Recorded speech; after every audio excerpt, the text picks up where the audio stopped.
Hello everyone. So in this video we will be looking at the 120th question of Leetcode, which is triangle. So what the question says is that given a triangle array, return the minimum path sum from top to bottom. For each step you may move to an adjacent number of the row below. More formally, if you are on index I on the current row, you may move to either index 1 or index I plus 1 on the next row.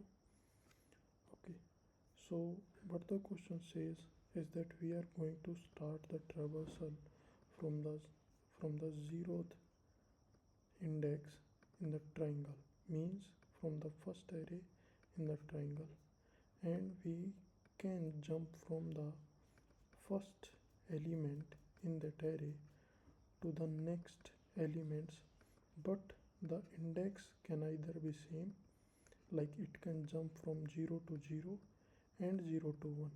So in this case 2 can jump from itself to 3 and 4 both. Here in the next example 3 can jump from 6 to 5. So these are the elements that it can move to. For 4 it will be 5 and 7. For 6 it will be 4 and 1. For 5 it will be 1 and 8.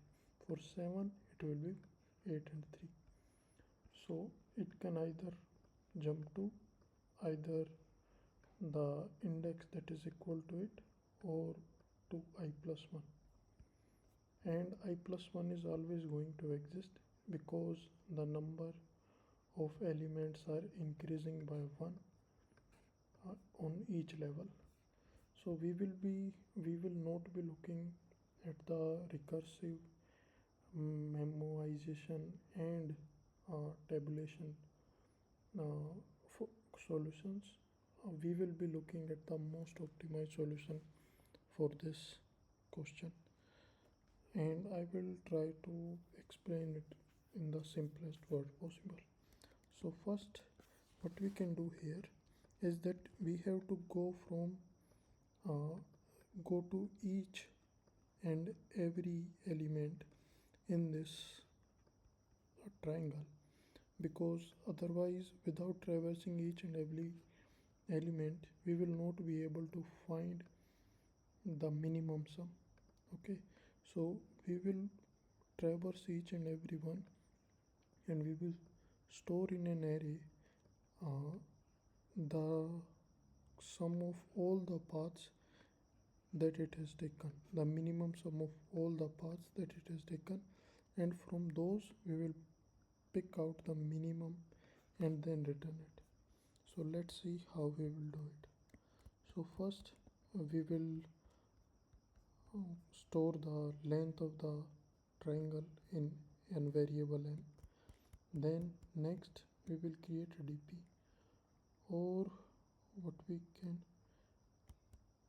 can try to create a previous which is equal to triangle, the first array in triangle itself, because we will be starting from 1. We will start calculating from the first array, so we will require the previous, because the value because the sum of the path will be based on the previous array.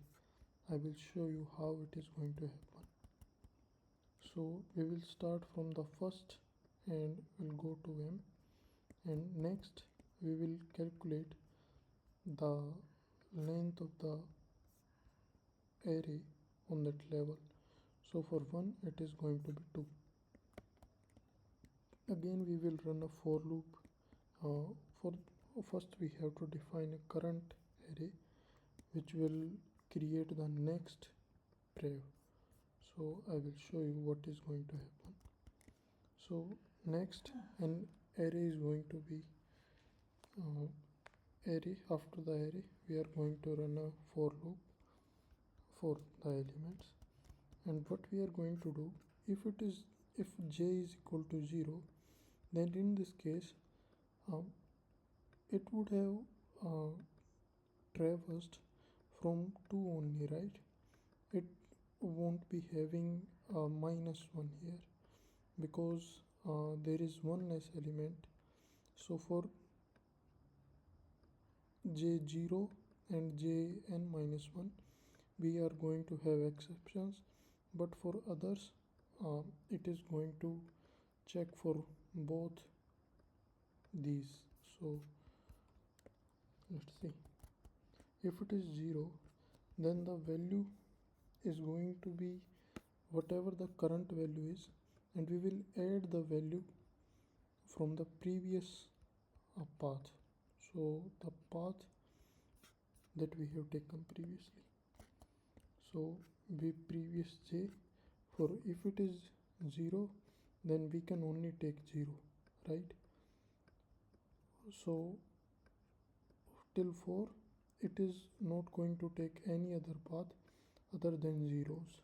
Okay, and it is same for these last ones. It is always, they are always going to travel from these side elements. Now if j is equal to n minus 1, then we will keep the as it is value, which is 4, and then we will add the previous j minus 1. So if j is n minus 1, which is 1, and we have to get the value for 0, so we have to decrement it by 1 more in order to get the value from 0. Otherwise, if it is in between, it is lying in between the array, then what we can do is that we have to keep the value, which is 5 right here, and then add the minimum of I minus j and I, because for 5 it can come from both 3 and 4 to 5, right? 3 can go to 6 and 5, and 4 can also go to 5 and 7. So it has to take the minimum sum of the path till 3 and 4 and add it with 5 and put it. So for 3 it will be 3 plus 2 5, and for 4 it will be 4 plus 2 6. So 5 and 6, and the minimum of 5 and 6 is 5. So 5 and 5, so 10 will be assigned here. Okay, and we are always going to store the value of current in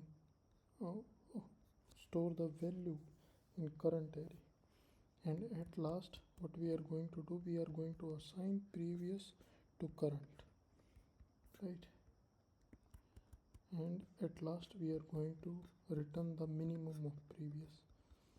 So I can show you what is happening by printing it.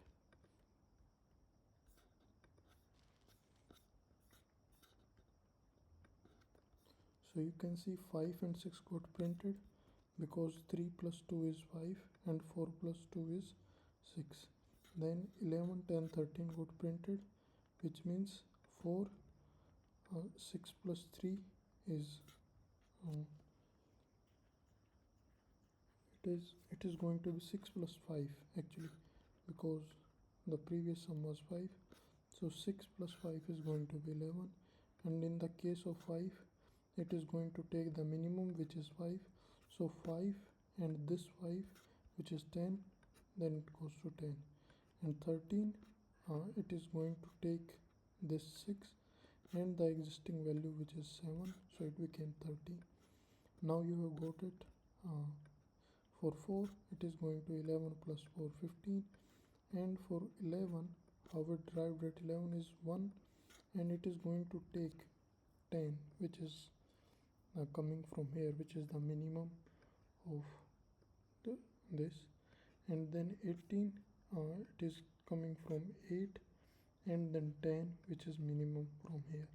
And in the case of 16, 3 is already there, and the 13 which existed at the last of the previous array, so 16 come out to be here, and we are returning the minimum from here, which is 11. Okay, so we will remove this print and submit it.